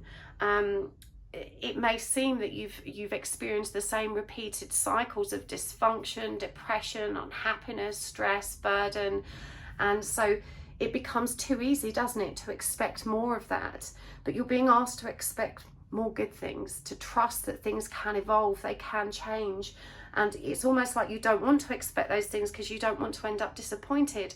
But it's, you know, this is a kind of a self-sabotaging cycle, because the more you sit in the energy of this will never change, I'll never escape from this, it will never be okay, the more you continue to manifest, you know, that kind of outcome. Surrender to wonder and awe, open to the magic of every moment and sense the awe and wonder in all of life. This attitude will keep you connected to the ecstasy of flow. And I think this is also about being present, you know, about allowing yourself to enjoy each moment rather than being caught up in the busyness of your life. I think you probably find that you complain a lot. Oh God, today was so difficult, this happened and there was a rude woman in the store and my boss said this and so did that.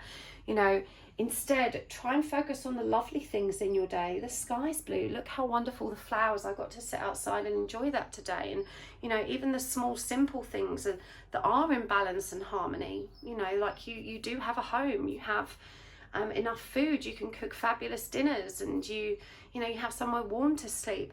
I know these are all silly little things that we take for granted, but ultimately, you're being asked to recognize how much balance and beauty already exists in your zone of awareness that you take for granted, because you have this idea that everything has to be aligned and perfect for you to be happy.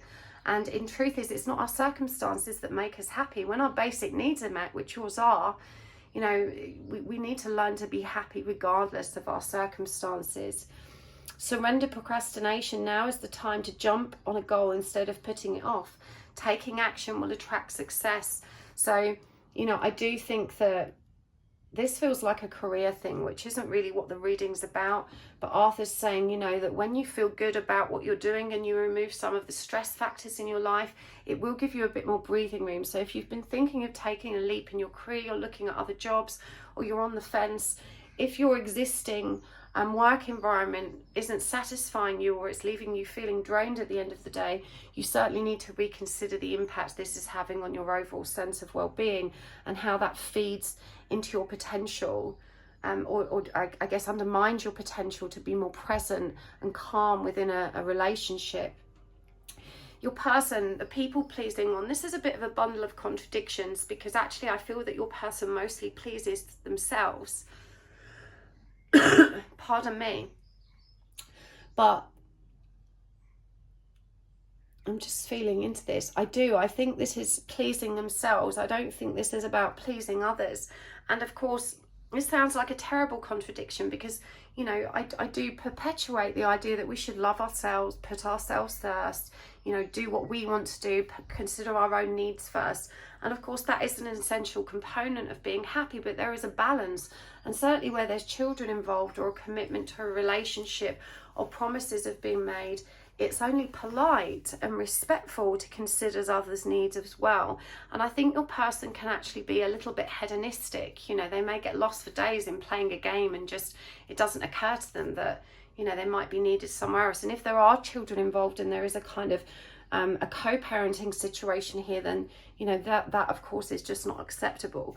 So your person really needs to, I mean, of course they need to focus on their own happiness, because they distract themselves from life rather than engaging with it because they feel so miserable on the inside.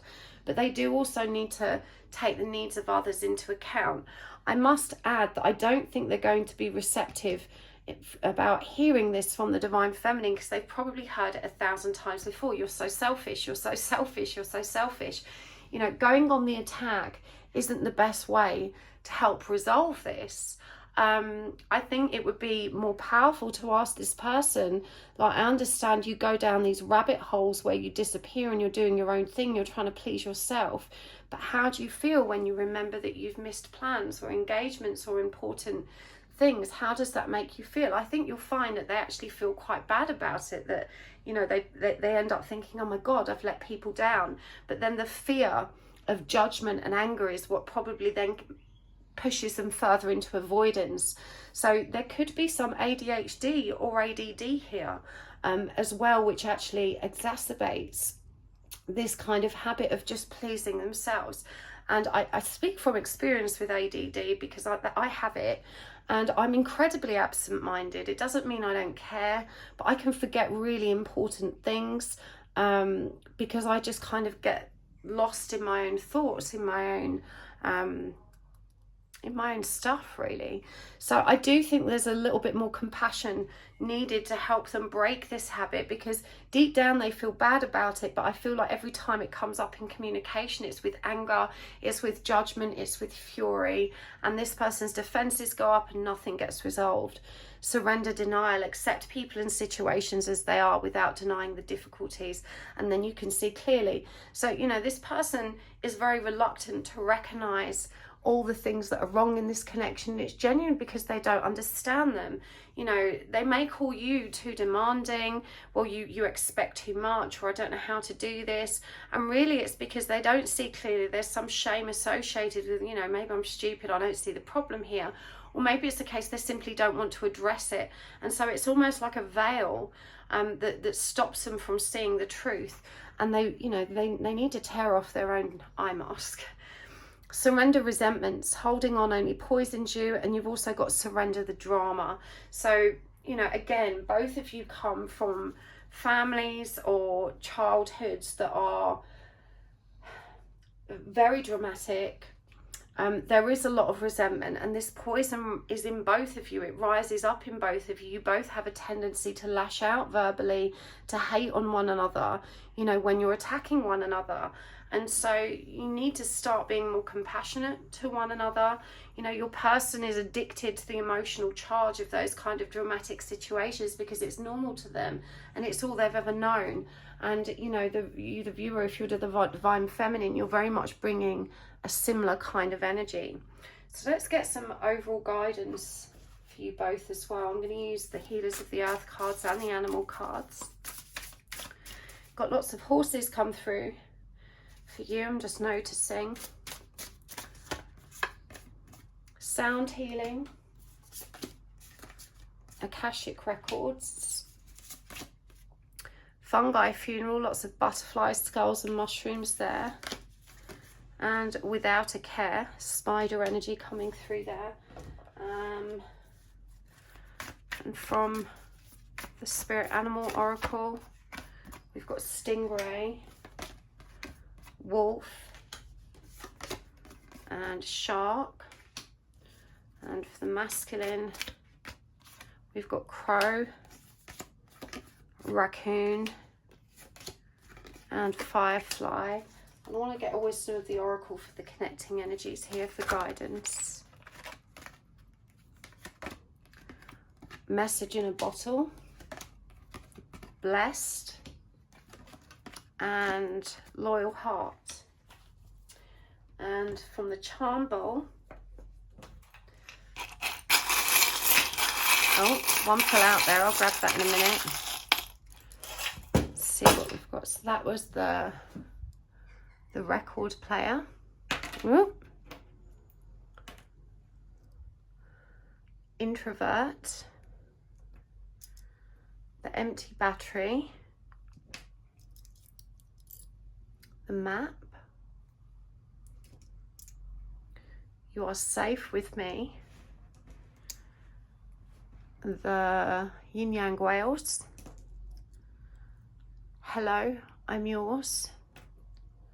Slightly bitter, and that's just the back of one of those charms. Put that back.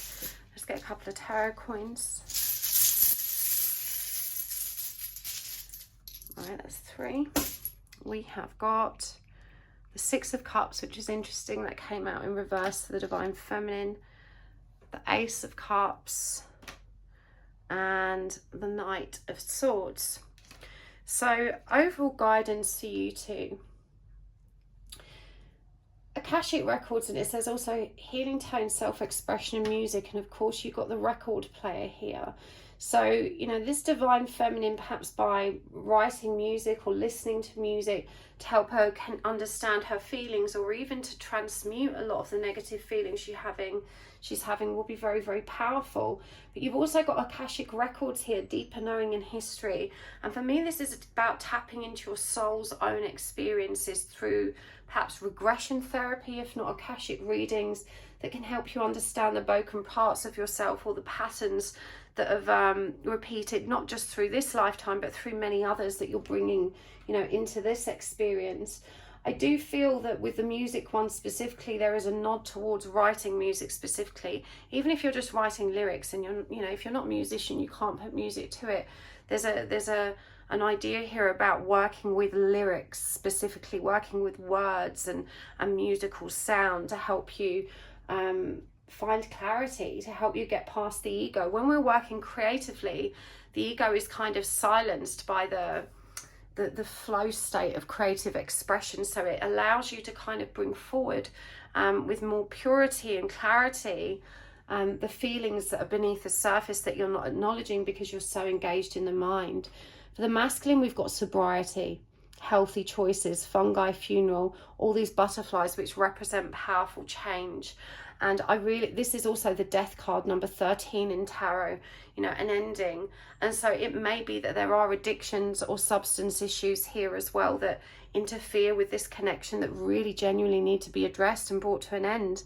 And it says here, disregard, ignorance and turning a blind eye, you know, which I think is the energy that this masculine tends to get stuck in, you know, so fearful of change, so challenged by the idea of change that he would rather ignore it and pretend it's not happening, but healthier choices are now needed. The Divine Feminine's got stingray, wolf and shark. These are all predatory animals. You know, this is all about taking action, about recognizing your own strength and resilience. And let me just say, you know, you have 100% track record of survival right now. You're a very, very strong person. You've got to trust that you can survive opening your heart. I know it makes you feel vulnerable, but herein lies the key to you really growing and really healing. There's such an energy of solitude about this as well. You know, again, putting the focus back on yourself. You know, being hyper-focused on this person is distracting you. When you start focusing on your own growth rather than trying to get them to change, you're going to inspire them to step into their own power. They've got crow, raccoon and firefly, you know, and this person doesn't feel worthy of this connection. They feel like they're cursed and they're being punished and that they're always going to have a difficult life, you know, but they have to find their own hope and optimism. They can't keep leaning on the Divine Feminine for theirs, but they aren't kind of in the energy of, you know, scratching around for scraps, taking the leftovers, not expecting too much from their experience. And this is a mindset that they really need to transform. You've got message in a bottle, blessed and loyal heart. You know, positive information, communication and guidance is coming. Recognize how blessed you are. You know, that's the second time that message of gratitude and being present with all of the joys that you do have and all of the rich experiences that have helped you grow. And loyal heart is wonderful. You know, to recognize that you keep returning to one another because there is something true and magical there. There is a soulmate connection, even if this divine feminine is currently in denial of it. This is true love, and that love exists within each of you, but it needs to be communicated in heartfelt ways. In the Knight of Swords, the sword can cut two ways. You know, it's the sword of truth, but it can give you the harsh, ugly, mean truth, or it can give you the loving truth. You know, we don't have to be truthful in a mean way. You know, I hate you, you disgust me when you do X, Y, Z. You know, you can still say, I really struggle when you behave in X, Y, Z way, it hurts me. You know, that's not mean or confrontational, it's just a statement of fact. Both of you need to learn to communicate in a more healthy way and to release that bitterness.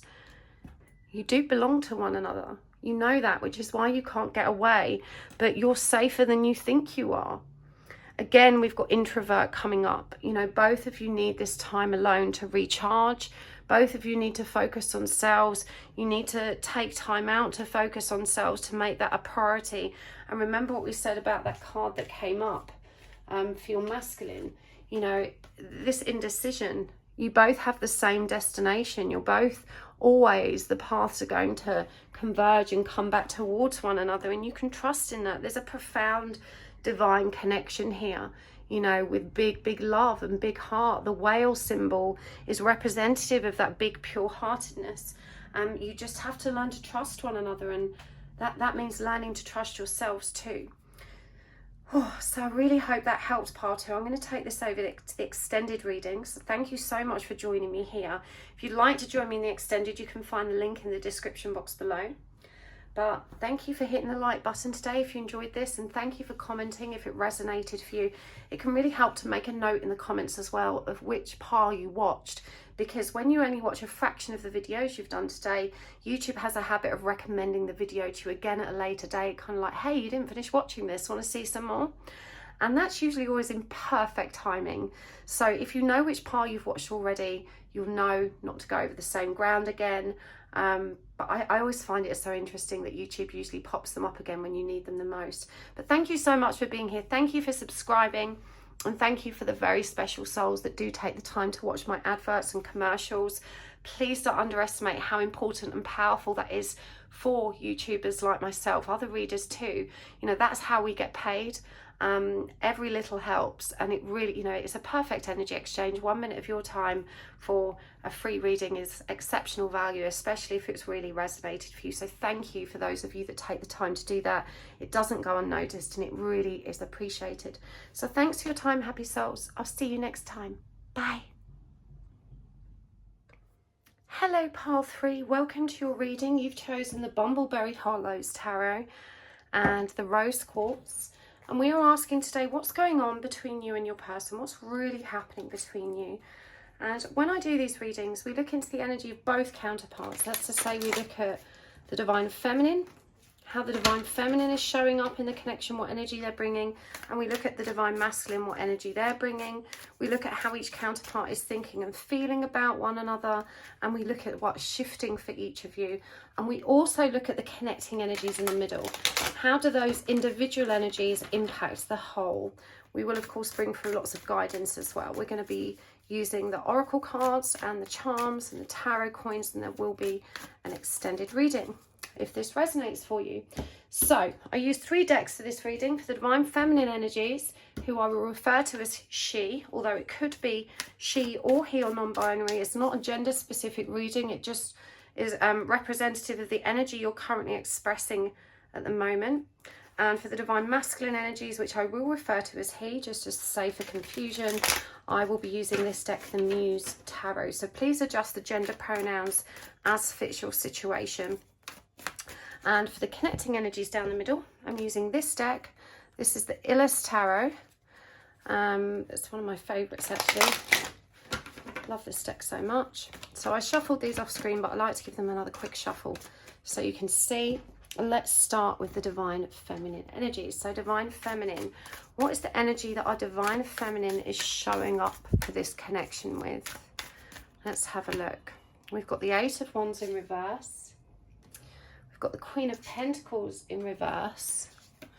And we've got the Three of Pentacles in reverse. And how is this divine feminine thinking and feeling about her counterpart in the connection? We've got the Seven of Wands. We've got the Two of Swords in reverse. And we've got the Sun in reverse. And what's shifting? What's shifting for this divine feminine? What's coming next?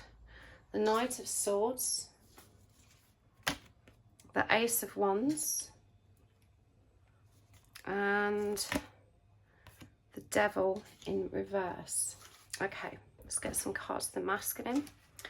So what energy is the masculine showing up in at the moment?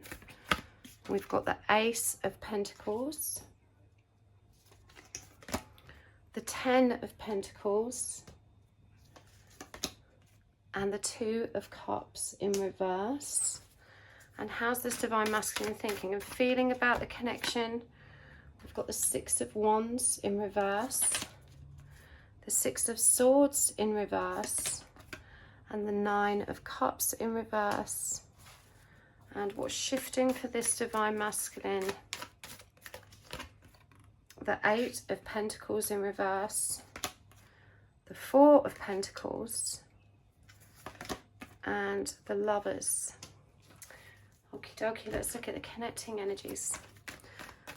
What's the energy of this connection right now? Queen of Swords.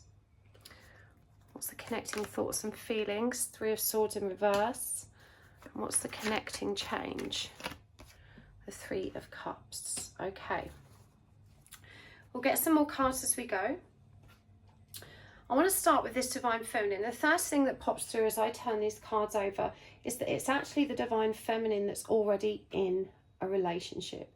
You may already be married or committed to somebody else, because this divine feminine has kind of slowed things down, may have cut off communication, is aware that they can't commit right now and doesn't want to communicate or collaborate. It feels like things got a little bit too heated, and there has been communication. It's been very playful, and the masculine was looking for that new beginning. I do believe he may be single. He was looking for that new beginning. He didn't want this playful, flirty interaction. He wanted the whole enchilada. He wanted the whole plate of food.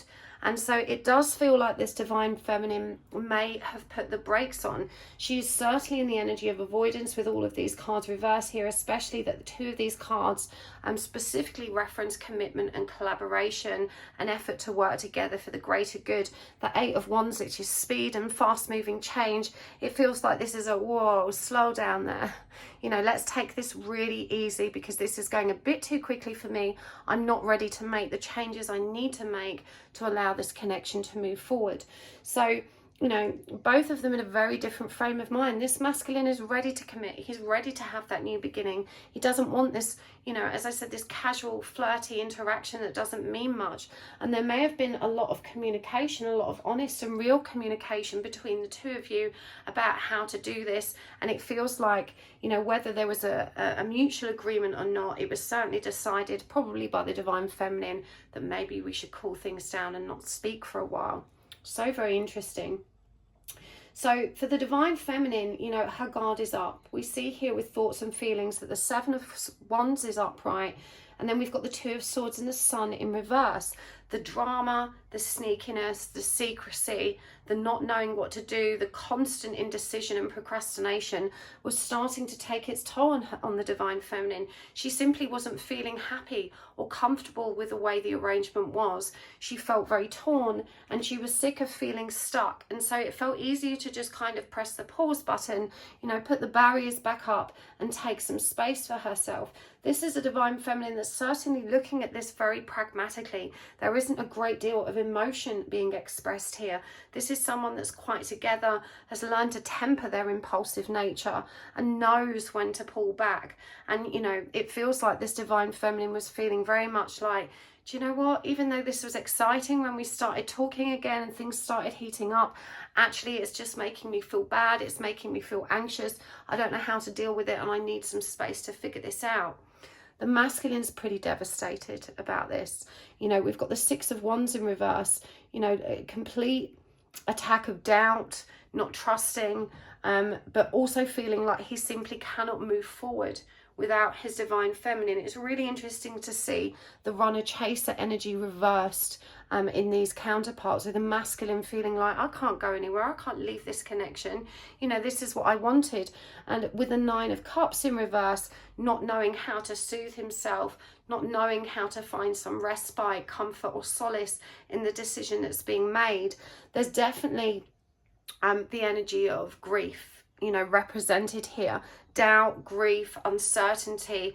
And what's so interesting is that the connecting energy is also grief, you know, heartbreak that neither person has actually honestly communicated to one another. I feel like even though the masculine is pretty upset about this, they've been very stoic. You know, they've kept a stiff upper lip. They haven't necessarily let on at how heartbroken or upset they are by the divine feminine's decision. And I definitely think that the divine feminine has also been quite direct and without emotion in her delivery of this breakup. So it does feel like there's a lot of unexpressed grief, hurt. I don't think either party has really been super honest about how they're feeling about this decision. You know, they kind of talked about, well, yeah, you know, I want to be with you, but it does feel like you kind of danced around these topics and never went really deep with the feelings, the emotions. Even though there's a soul connection here, I feel like that's still the elephant in the room and that it hasn't been discussed. In terms of what's shifting, and this is really interesting, we've got the Knight of Swords, the Ace of Wands, and the Devil in reverse for our divine feminine. I do feel that this divine feminine is going to be taking action to release this connection even further. I feel she's arrived at the conclusion that I can't keep longing for this person that at this point in my life I can't have. In part, that is a false narrative, because of course you could make the decision to leave the situation you're in and to choose this person instead. The power of choice is actually in your hands. For some reason you convince yourself that that isn't an option, that for whatever reason, and I believe it's rooted in stability and constancy and loyalty, but for whatever reason you don't feel like you can leave the situation you're currently in. And so the only option you see for yourself is to begin dismantling the feelings of longing and yearning to be with your counterpart. And this is why we see the Devil in reverse. It's this perception of the connection as an addiction, an unhealthy addiction that I can't do anything about except let it go. And so we do see them leaning into their spiritual practices, and we see a little caterpillar here. All of these acorns, which are symbolic of new beginnings, you know, turning a new leaf spiritually to really dig that much deeper and find that wound that keeps the codependency alive in this connection, that longing and yearning to be with another. This is doing hard work. You know, I'm seeing how this person's chopping up the fish, bearing in mind the fish is symbolic of our emotions, you know, really digging in deep to them, really trying to find where that wound lies. This is a divine feminine that's already done a tremendous amount of work on herself, has already evolved spiritually at quite a dramatic pace. And this is why she has this energy of control and self-restraint. But also, she doesn't always communicate honestly about how she's really feeling. She keeps a lot of those, for want of a better word, chaser energies contained and in check. So it's not so much that those energies aren't present, you know, they are alive, they're just in control. You know, this divine feminine knows how to control those energies so that she's not communicating from a deeply emotional place. She's able to kind of maintain some equilibrium with that, and she's not always acknowledging the depth of her own wound, because she's able to kind of hold it at arm's length. And so we do see her now saying, enough, you know, enough disposition, let's get on with this. The masculine is left feeling that this couldn't possibly work out, but with the Four of Pentacles, the energy of possession and clinging on, and also the Lovers, we see that he remains very much attached. And what's really interesting here is that despite this divine feminine promising herself that she needs to move on, she needs to let go, she needs to detach, she needs to rid herself of this addiction, it does seem very likely that there will be some more interactions or get-togethers in the future. The Three of Cups for me is all about socializing, coming together in some kind of union, even if it be a friendly or casual one. And so you may have decided, or your person may certainly encourage, well, you know, we can still see each other as friends. You want to catch up for a coffee? You know, it's those kind of vibes. So I don't see the divine feminine going into full don't talk to me, I'm going to pretend you don't exist mode. And this masculine perhaps, you know, very much putting on a brave face, well, let's just be friends, want to go for coffee kind of vibes, whilst very much, you know, realizing, I think, how futile it is, because I think he genuinely acknowledges there is little opportunity for growth in this relationship, while this divine feminine insists she must stay where she is, but still not being able to let go of the feelings that make him want that, even if it's not available to him. So, you know, I think this is such a challenging time for both of you. It feels like this whole situation was preceded by a very long separation, and then a kind of coming together again that has kind of built up to this, okay, we're a little bit too close now. You know, we started out being friends again, it was supposed to be all innocent and fun, and now we've kind of got here and it's a bit too close. And I think the masculine said, you know, it's something along the lines of, if you weren't married, I'd really want to be with you, I really care about you, just, you know, how things with hubby, or something like that. And the divine feminine's got scared. You know, she's got scared. She was kind of like, I liked it when it was just this little fantasy friendship and we didn't have to talk about these serious issues. So it's possible that you will find yourselves reversing back to that, let's pretend everything's okay and that we're just friends, so that you can still be in one another's zone of awareness. Whether that's right or wrong, I think is up to the individual, and the guidance here is continue to do what feels good, and trust, you know, trust that if it feels good, it's probably right. Let's see what you need to surrender. What does each of you need to surrender for the good of this connection? We've got surrender to joy, surrender your addictions, you know that already, surrender to silence, surrender to passion, surrender your attachment to results, surrender fear, surrender to complete healing, surrender to non-action. Isn't this interesting? Do you know what's beautiful about this? Obviously, we're seeing the tables turn, that the divine feminine is in runner energy, the masculine is in chaser energy. And I mean, these cards are so inexplicably accurate, it's actually quite creepy after what we've just discussed. Because, you know, we said about the addictions that the divine feminine wants to let go, seeing the connection as addiction. And we see this masculine being asked to surrender his attachment or expectations to a specific outcome or result to continue healing, and to non-action. You know, surrendering to non-action is, you know, don't try and make this happen. Stop trying to control it. Just let it be. You know, just be present with it in whichever way it shows up. Let's start with the feminine, surrender to joy. And it reminds you here that a key to positive change in your life is to let joy in and savor it. And also with the silence coming through here, quiet meditation and contemplation, there really is a need to slow right down. Now, what really intrigues me about this is the addictions and the passion. Get out of your head and feel the fire in your belly. Focus on people and activities that ignite your passion and let it flow.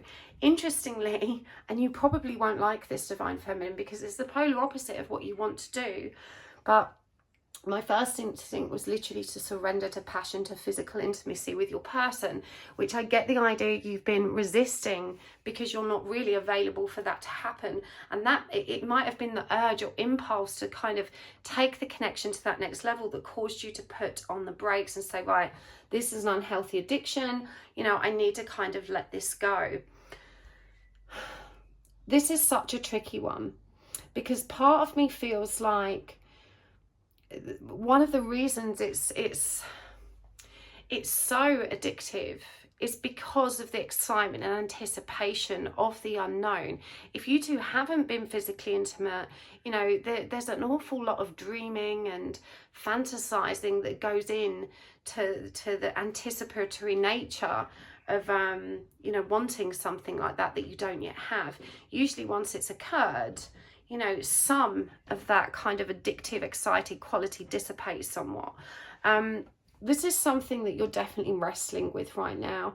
And I'm also being guided to remind you there are other ways to express your passions, to express your sexuality within this connection. And if it feels comfortable for you to do so, perhaps, you know, I'm noticing the colours here are very purple, lots of pinks. Perhaps this is something that you can do at an energetic level on the astral dimension, so that, you know, you don't need to carry that guilt or shame of being unfaithful to the partner you're currently with. There's definitely a need for time, space, and to do what makes you feel happy in this situation. And I think that actually refers to your overall decision. You know, when you surrender to what makes you happy rather than what you think you should do or have to do, you generally tend to arrive at much more real and appropriate decisions that are right for you.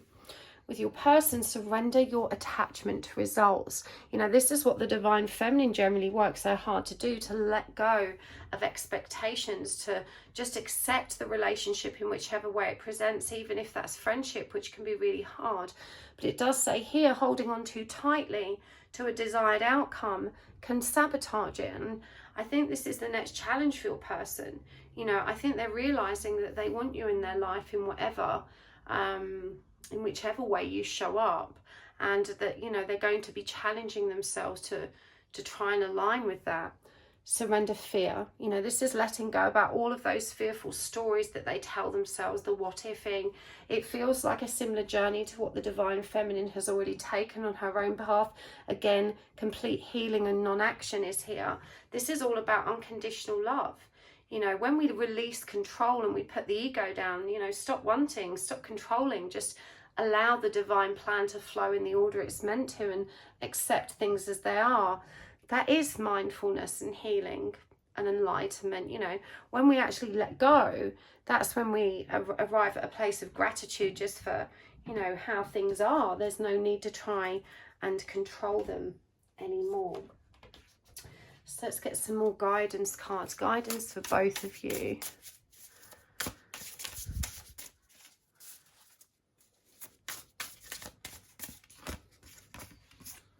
Keeping secrets. The Cabal. And Miracle. Oh, that one's confidentiality as well. And this one, the Cabal, is conspiracies or intelligence. Interesting. Tea of Transformation. Time to Fly South. Braving the Storm. I'm going to get some animals for you as well. I forgot to ask you guys to ask for a sign. If you watch my readings regularly, you've probably done that anyway. We've got Otter. Swan. And Beaver. And for masculine, we've got Octopus, Starfish, and Earthworm. I want to get one for the connecting energies. I'm going to get a Sacred Healers one. The Intangible. Indeterminate, formless, unknowable. How lovely. Okay, so Divine Feminine, if you think of been confessing all to your current partner, there's definitely a need to remember that, you know, confessing to offload your own guilt and shame isn't necessarily helpful. It's just going to put you in a position where your person, and I refer to the person you're in a commitment with, not the person we're reading about, forces you, you know, to, well, if you want to stay with me, you've got to knock that stuff on the head. And I think that's the truth of why you want to reveal what's been happening and how you feel, because you feel that, you know, with someone actually watching you and keeping guard and, you know, giving you an obligation to fulfill, that it might be easier for you to stay away. But I'm hearing that this kind of scheme, game, or conspiracy, you know, this strategy isn't going to work out for you. You know, what you really need to do is continue working with spirit, aligning with the sustenance within you. It says here, healing, answered prayers, and remission. You know, to trust that you can release these feelings without engaging anybody else, you know, and without hurting anybody else. You've also got Otter, Swan, and Beaver. Otter and beaver particularly are animals that are concentrated on work and work within the community. And it really does feel like you can get busy right now. You can start building more stability for yourself. Loving yourself is loving your person. Remember, you are a mirror image of one another. But right now, if you're thinking of revealing the truth to your existing partner, that's very much advised against. Now, but remember, we're in a Mercury retrograde as well at the time of uploading. Now is not a good time to tackle awkward, difficult or intense subjects. But certainly you're being guided that this is not in the highest interest of you or the connection. For your person, we've got T of transformation, healing remedy, positive change, time to fly south, which is getting away for a while, and braving the storm, facing difficulties, finding courage and fortitude. So this feels like your person is really moving in to a cycle of positive change, but they have to pull the T for themselves. This is a conclusion that they have to arrive at in their own time, getting away for a while so that they have that peace and solitude to figure it out will empower them to come back and face the difficulties and the challenging energies that they're really struggling with. And it literally says braving the storm. The octopus is interesting because it's all about clinginess, as is the starfish. And so the fact that both of these came up, and they're both animals that are connected to the emotional body, our feelings, our emotional natures, you know, this seems to be what this person's healing. They're recognizing their own attachment. They're recognizing it's not healthy. In a way, you're both having the same download and the same upgrade. You're just at different levels. The earthworm is a really powerful animal to come through, because of course it's all about digging deep and channeling through what already exists. You know, earthworms move through the earth looking for sustenance. You know, they're working with the energy that's already present and available to them, rooted in their reality. And so it does feel like your person's digging deep, looking into the skills, tools and resources, and knowing that they already have access to, but they need that time out to get beyond that perspective. The intangible, you don't need to know what's going to happen next. Indeterminate, formless and unknowable. It may be helpful to remember that the future is never actually set in stone. In fact, my guys described it to me once like this. If you made a round the world trip, if you booked a round the world trip, said I'm going away for a whole 12 months, I'm visiting, I don't know, 25 different countries, I've booked my hotels, I've booked my travel, I've booked my activities, I've got a full and detailed itinerary over 12 months. And that's just 12 months, yeah, of careful planning. Despite that, there is no way on earth that everything on that plan will go to plan. You will miss flights, you will arrive at some locations and you don't like them and leave early. You'll meet people who encourage you to go and try somewhere else, or you'll like some places and stay longer than you'd planned.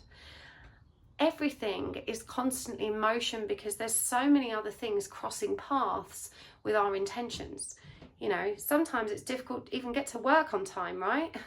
There's a learner driver in front of you that slows you down, or then there's traffic that you haven't expected. Someone calls you and you need to stop and do something else or make a call. You know, even day to day, so many things interfere with our plans and processing.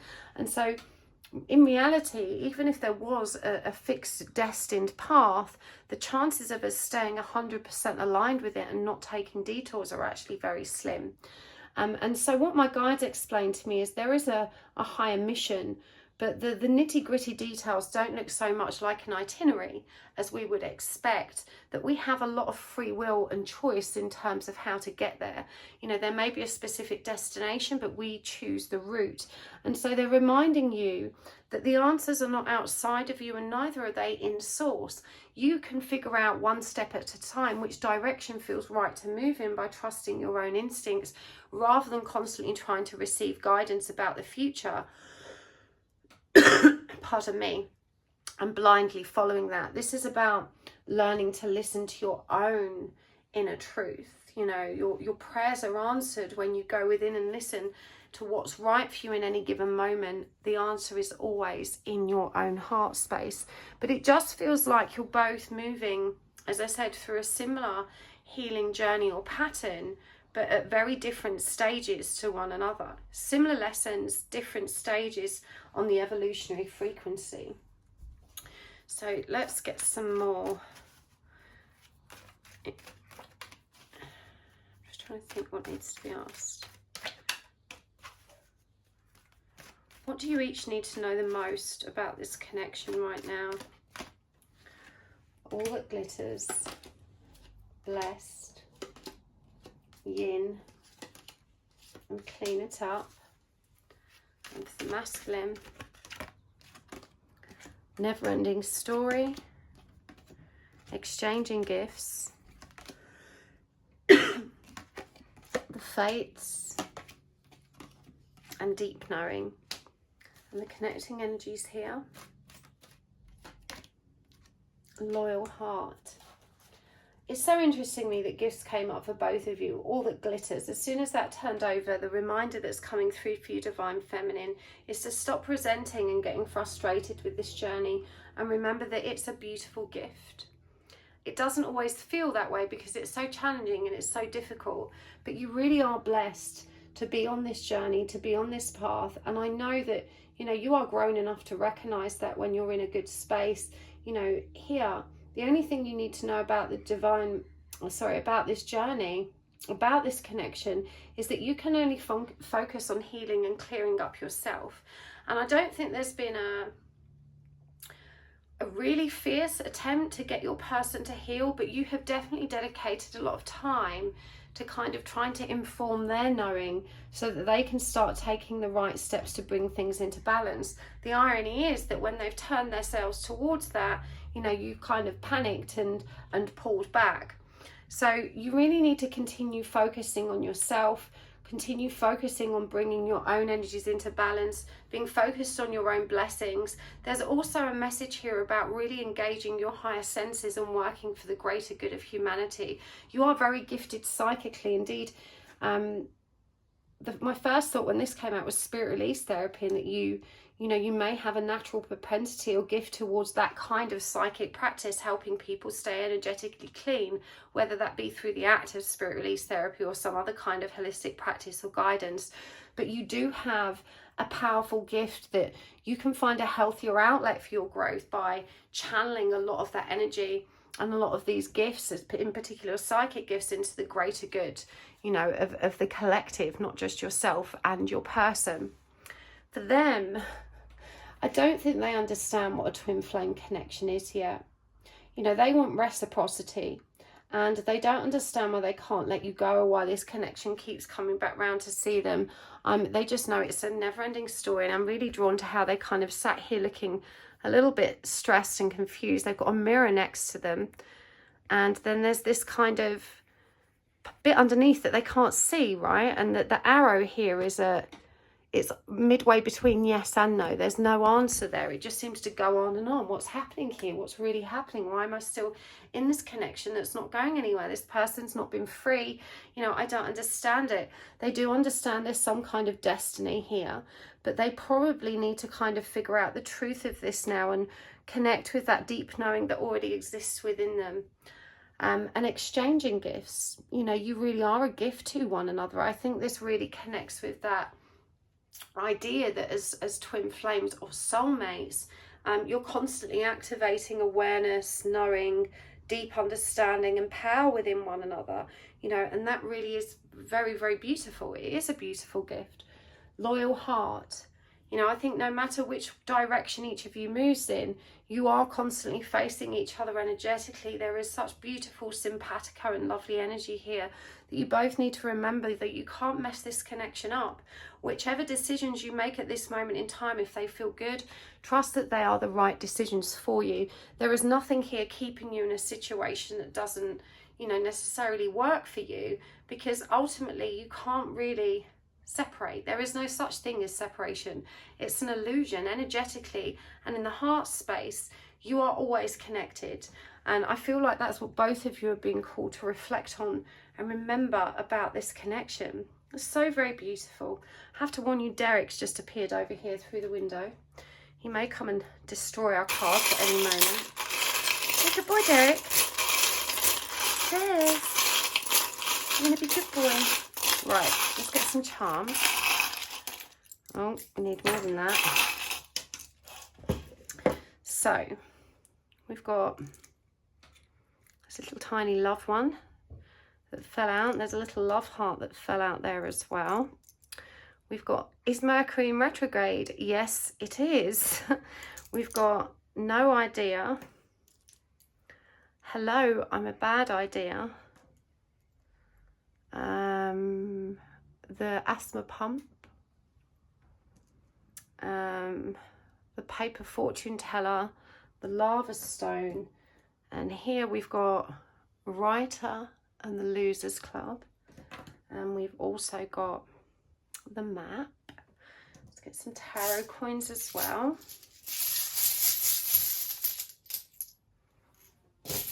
So we've got the Page of Wands, the Hierophant, and the Six of Swords, and finally from the Divine Abundance deck,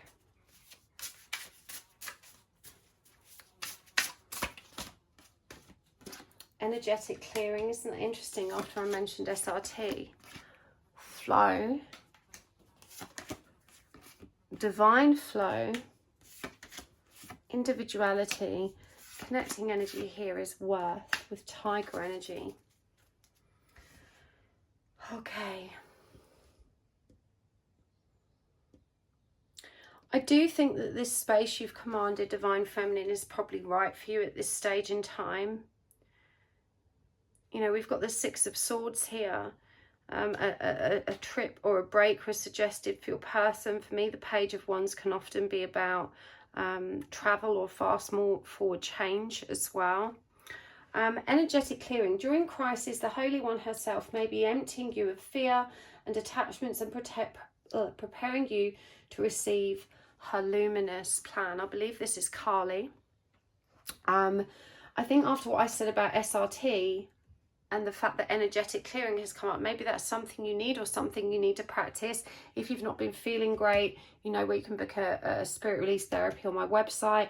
But I do feel strongly guided to say that you're meant to be doing that kind of work, because it does feel like overall your energy is very clean.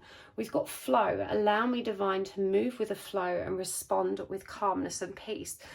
And this goes back to the acceptance that your person is also being challenged to recognize that energy of letting go of control, not clinging too tightly to how you think this should or shouldn't be, but just moving with it joyfully in whichever way it presents.